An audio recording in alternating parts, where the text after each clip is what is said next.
moving an eye point through a 3D scene. We're going to show 3 different techniques for doing this. And we're going to talk about the basics of having a 3D scene in general. Right now we see on my screen I've got a custom setup just to familiarize you with what we have here. In the very center we have our graphical tab. I've split it up into 3 different perspectives to better aid us throughout this demo. The top screen is going to be dedicated to my actual eye point, the thing that we're going to be seeing out of at runtime. In the bottom left and the bottom right screens, I'm going to be changing these to different viewports as we go so we can get a better idea of what's going on throughout the entire scene as a whole. On my left-hand side, I've got my geometry tab in the upper left-hand corner. I've got my code tab in the bottom left. And then over on the right side, we're going to be switching back and forth between our application tab and our object properties. Now this demo has already been, it's already pretty far along. There's a lot of code that went into this project and a lot of different objects, so I went ahead and created this all, and I'll be talking through everything as we go. In addition to the webinar itself, of course, this project will be available for download on the DISU support site. So we're going to go ahead and get started. As I said, today's topic is going to be navigating throughout a scene in 3D. Now, in order to do this, we need 2 things. The first of which is actual objects placed in a 3D environment, which we can see as I move my bottom left screen. So I'll go ahead and make this bigger for the time being. We see we have a simple scene. I have a single plane for my floor, and I also have a sphere and a cylinder inside the scene. These 2 objects are here for reference so that we can see as we move the eye exactly where we are located. Inside our geometry tab, I've grouped these objects as well as a single light source inside of a single group called Scene Objects. Here we have our floor, our sphere, our cylinder, and then the single light source, which I named Light. In addition to objects in 3D, we're also going to need an eye point. The eye point is going to be represented as a moving eye because we are going to be able to manipulate this and move it throughout our scene as we go. And I've named it simply eye point. Now, as I mentioned at the top, this top viewport up here is going to represent this eye point's location at all times.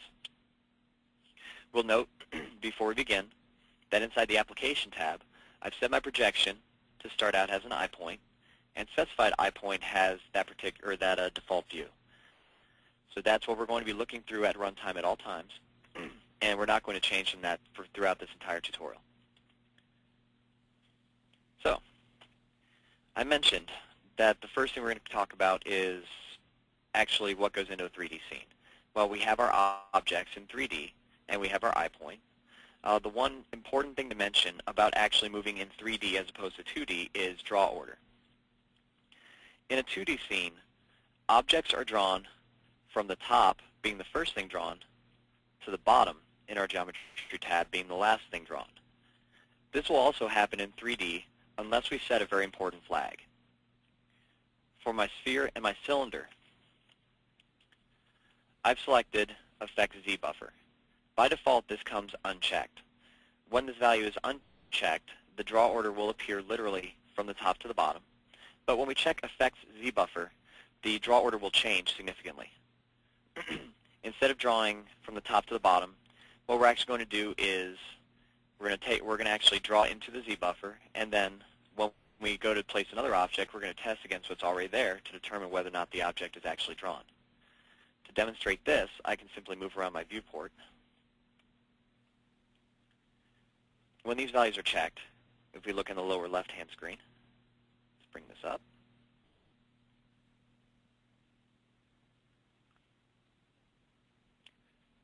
We notice that even though we can see that the cylinder is actually behind the sphere in this scene, when I move the 2 objects next to each other, we can see that the cylinder is actually being drawn on top of the sphere.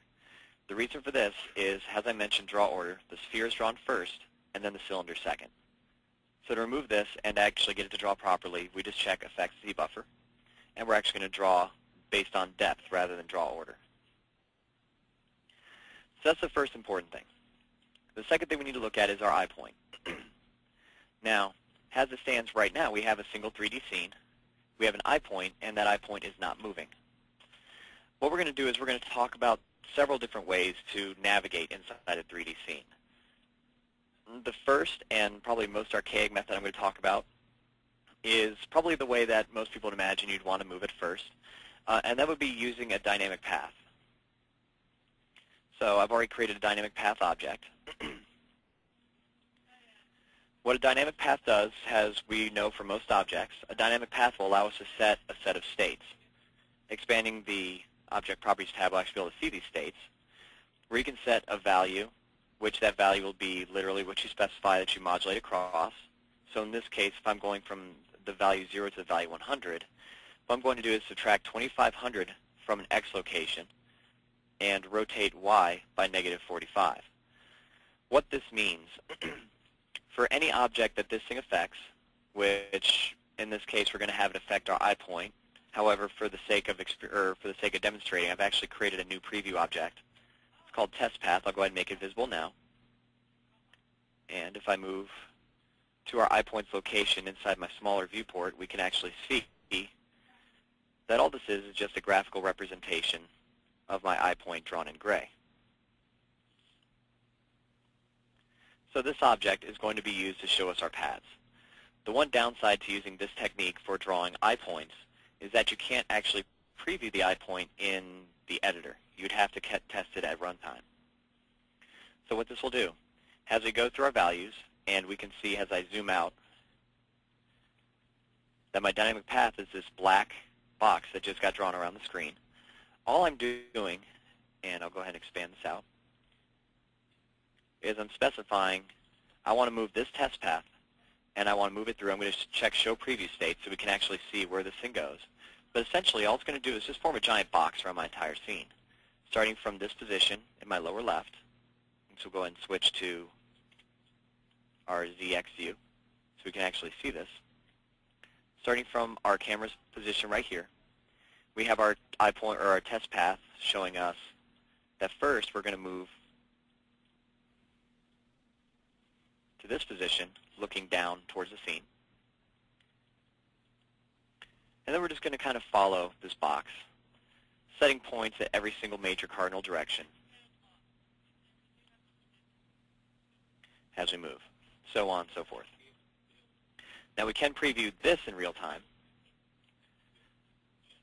I'll do so by getting us a little close just so we can see just a general idea.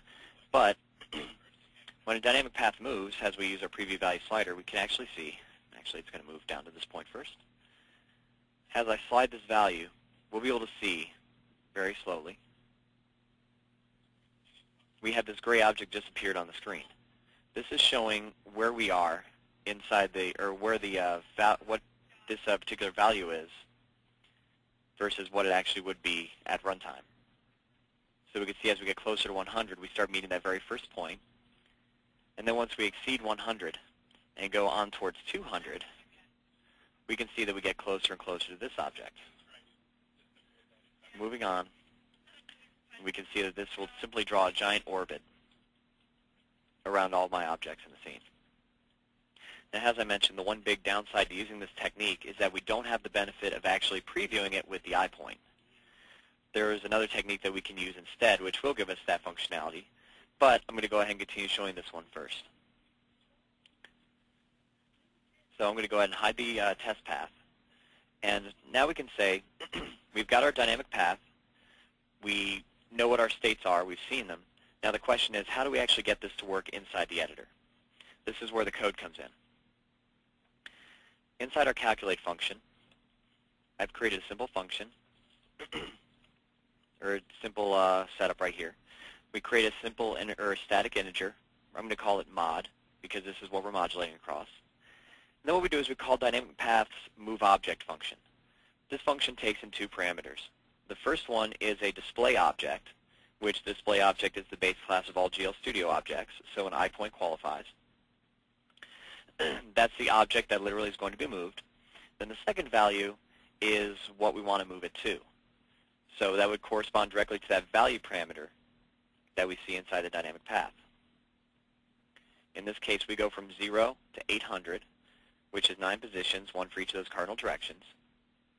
So we're going to say eye point, we're going to move that eye point from 0 to 800 and then back to 0. So essentially what we're going to be doing is orbiting the entire scene.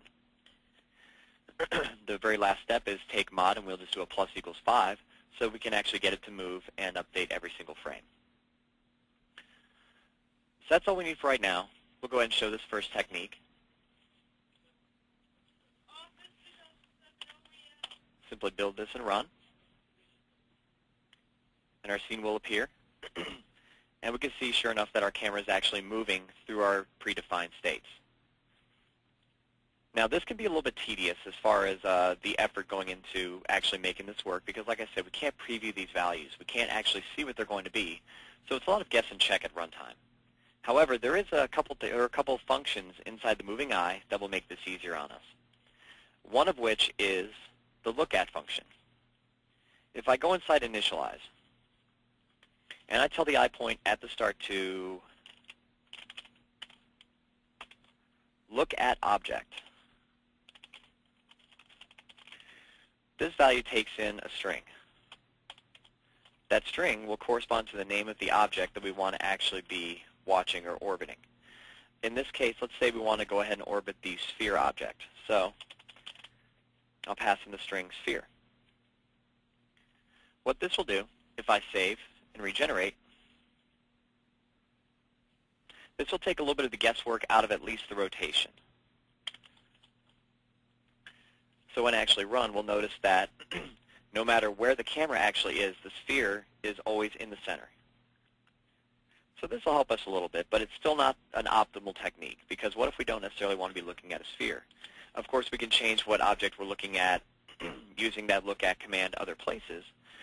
But what if we could just simply set up eye points and literally move between those predefined eye points, literally create eye points as if they were our states? Well, we can do this, and we can do this using, like I said, a collection of eye points. So we'll go ahead and set this up now. We'll close this out. And I'm going to go ahead and comment out our initialize and our calculate functions. I'm not going to want these to happen anymore. We'll hide our dynamic path, and I'm going to show our group of eye points that I've already set up. This technique is a lot better than actually using dynamic paths, for the reason that what we can do is we can actually set these predefined eye points throughout our scene. If I click visible, we can see that I have eye points set up at certain places that I want to capture a view. These eye points, once again, just like the moving eye, are represented by very small green icons, which show a general idea of where they're looking at in the 3D scene. Now I can preview these eye points by clicking on the Views button right here, ensuring, of course, that viewing through an eye point is checked. We can select our eye points and literally navigate through our views. We'll notice that I00 looks exactly like my current eye point. There's a reason for that, and I'll discuss that in just a moment. But as we move through, we can see I have I1 set up just a little ways off, I2 a little further, I3, which goes to the back of the objects, which is why they're not lit. I4 moves its way back around, and then we complete the orbit at I5. Now, the benefit, aside from being able just to place and check these objects at runtime, is using eye points, I can actually use an object property to preview the values and actually preview the animation itself. So I'm going to make this a little bit bigger. And inside the Object Properties tab, I'll click on the eye point's moving eye. And down towards the bottom, we have a little value called Preview Eye Point Movement. We pass in the eye or the group name we want to move to, and how long we want to take it to move. So in this case, we'll go ahead and start the animation. We want to move to I01. If we hit play, we see the movement actually take place in the editor. Let's do the same thing. Let's just move through the different views. I2, take us more towards the side. And we see we're just simply moving through those same views that we just defined earlier.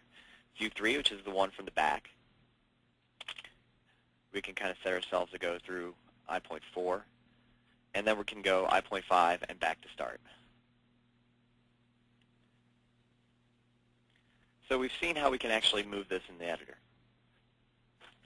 Now what I'm going to want to do is actually create a similar orbit to the one we just had with our dynamic path, except I want to do this at runtime.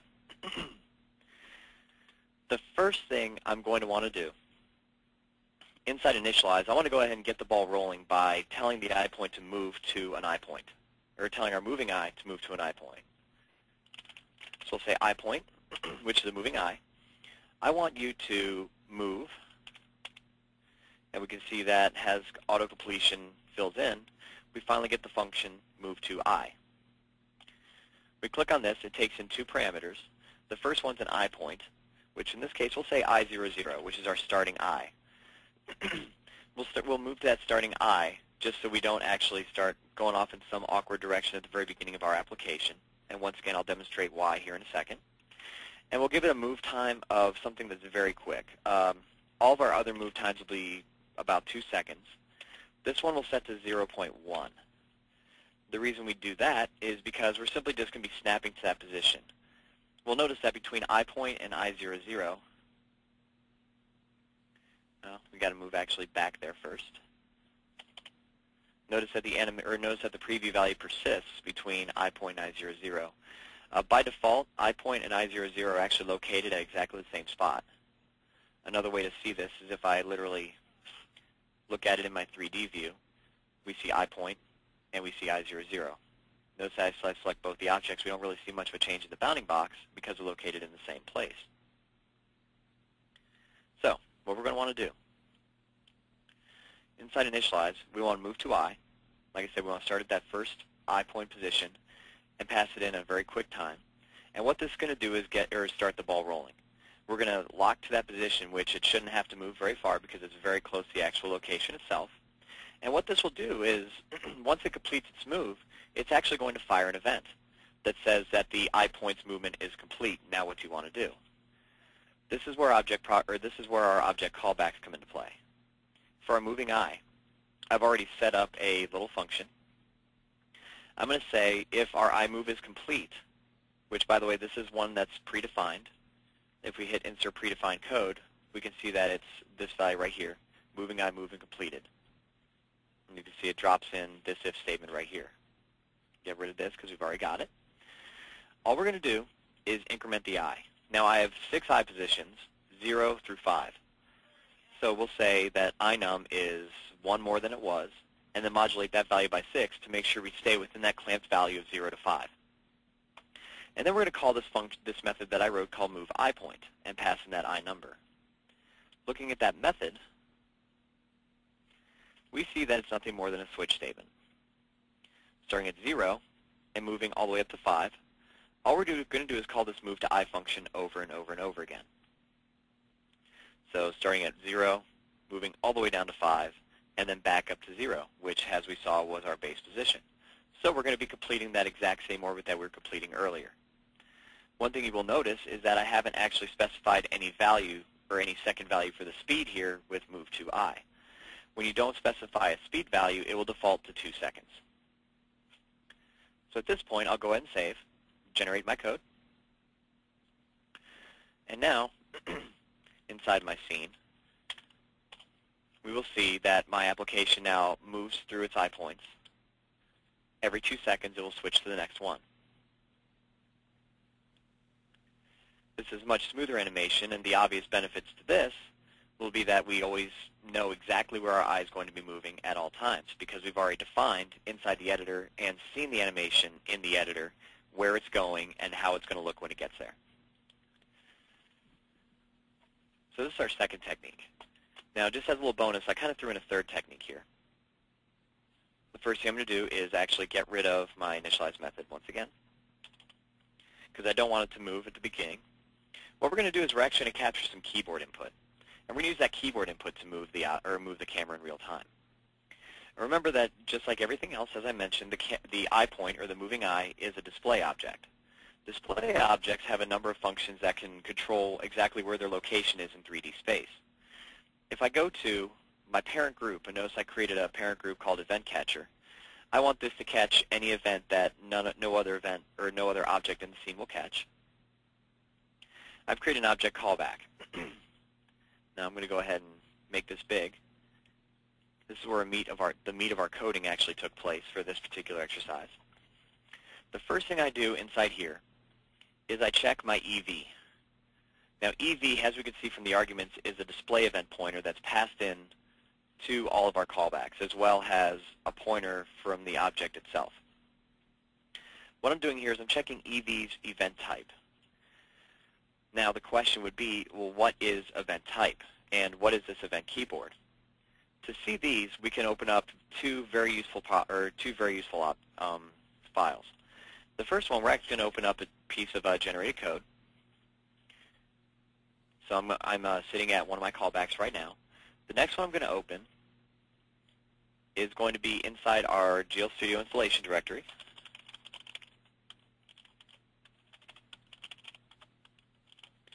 We'll navigate to our includes folder, and we're going to take a look at event.h. Sorry, events.h. Open this up. Events.h holds all the class definitions for our display object and all the classes that derive from display object. We see in here we have a couple of useful enumerations. We see that events could be of the type mouse, keyboard, object, or keyboard up. And then the sub-events, usually used for mouse, are mouse down, mouse up, move, drag, leave, enter, and then the mouse wheel. So we've got these enumerations. We also have additional enumerations for specifically what button for mouse, and if we have any keyboard modifiers, such as caps lock, control, alt, we can catch them here as well. So the first one I want to do is take a look at the display event class. We see that the display event class has two public variables. One is event type, which we see is the major event code, which can literally corresponds to the event underscore enums, which we know are mouse, keyboard, object. And then we have a subtype that says specifically what event it was. Well, for the keyboard, we know that we want to check for event underscore keyboard. Inside our code tab, we see I've already done this. If EV's event type is event keyboard. Well, now I know I've got a keyboard event, but what do I do with it from here? Well, I know if I scroll further down in events.h, we're going to go all the way to the bottom. We have a keyboard event, which actually derives from an object called a location event, which a location event derives from display event and adds in the XYZ coordinates for a specific location in your scene. The keyboard event adds to the display event a little value called keySym. KeySym is the actual symbol for the key that was pressed, and that's what we're going to want to check. But before we can even do that, we say, well, okay, how do we know that we have a keyboard event? This is where I want to go back to our generated code. We're going to see that we generate a little more inside our callbacks than what we actually see inside our code tab. In addition to what we actually place in the code tab, which is here down, we also have two extra lines being created. The first one is for a mouse event pointer, and the second one is for a keyboard event pointer. What we're doing is we're checking to see if we have an event type of event mouse or event keyboard. And if we do, we typecast that event to either a keyboard event or a mouse event, whether or not we have a mouse or a keyboard. So we're given two extra pointers. In addition to EV, we're also given MEV and KEV. Since we already have this keyboard event pointer, I'm going to go ahead and use it. Inside GeoStudio, the first thing we're going to do for actual movement is say that we want to go ahead and, a very rudimentary movement, we just want to move up, down, forward, back, left, and right inside our scene. We're going to do this using the dynamic translation, which is a translation, of course, along our dynamic coordinate system. So the first thing we want to do is get the current dynamic translation, and we do so with this function. We take our moving eyes dynamic translation, which returns a single vector, which I'm going to call our movevec. So, as I mentioned, for the keyboard event, we have an object called keySym. We need to check the value of keySym. But more on top of that, I'm going to go ahead and call the standard function toLower. What toLower does is takes whatever value is returned. If that value is within the character range, if it's an uppercase key, it's going to return the lowercase value of it. The reason I do this is so that I have no differentiation between capital W, just in case my caps lock key is on, or lowercase w. So I'm going to use the four values W, X, A, and D. For W, we're going to set MoveX Z to -15. Now you might be asking yourself really quickly, why are we subtracting 15 if we want to move forward? To demonstrate that, I'll simply click on my eye point and click on Show DCS. For the DCS coordinates. Our green line corresponds to our positive y-axis. Our red line corresponds to our positive x, and blue corresponds to positive z. Well, we see if we want to move forward into the scene, we need to move along the negative z-axis, which is why we do the minus equals instead of the plus equals for W, or a forward command.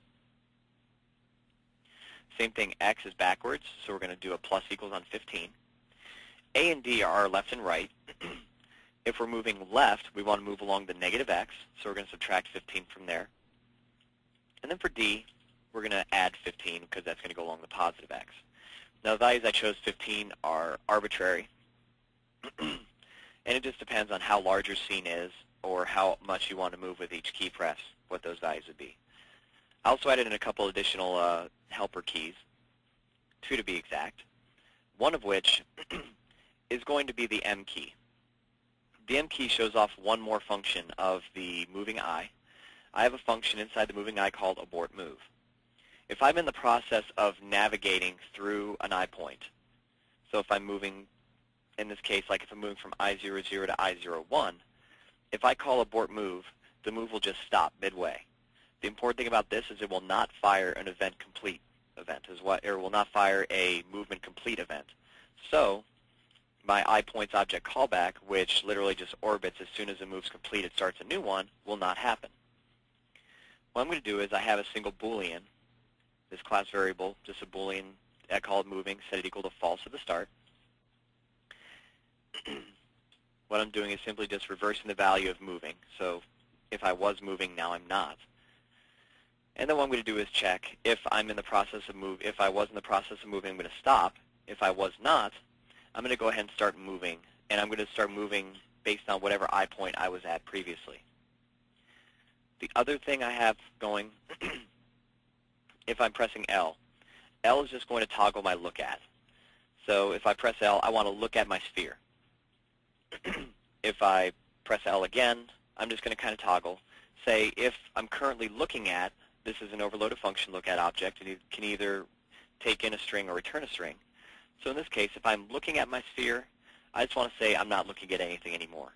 Passing a null string or an empty string into look at object will stop it from looking at anything at all. Otherwise, I want to look at the sphere. It's just a toggle on and off between the two.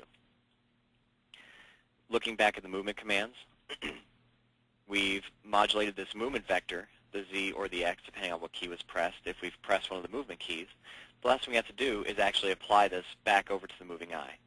We do so using this function, dynamic translate. We simply pass in the entire vector all over again, X, Y, and Z. So if the X or the Z was moved, we'll pick it up here and pass it straight in. The very last line is simply changing the value of handled, just to notify our event system that we did indeed handle the keyboard event that was passed into us. So that's our complete example. Let's go ahead and save, and I'll generate our code. We'll go ahead and run and actually take a look at what we've got. So our scene is active. If I press the A key, we'll see that I'm sliding to the left just a little bit. Press and hold D, I'll slide back. X pushes us away from the scene. W pushes us forward. Now for those people familiar with first-person shooters or any other kind of 3D games, you might be asking yourself why I didn't use the S key instead of X.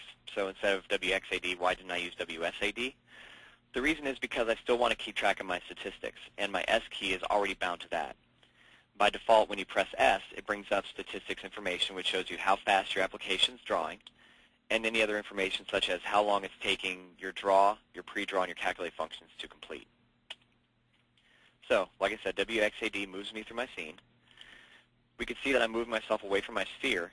Now if I press the L key, remember that L will toggle the look at, so now I'm staring at my sphere, and we can see that as I move away from the sphere, that even if I try to move left or right, I'm always going to be looking straight on at that sphere.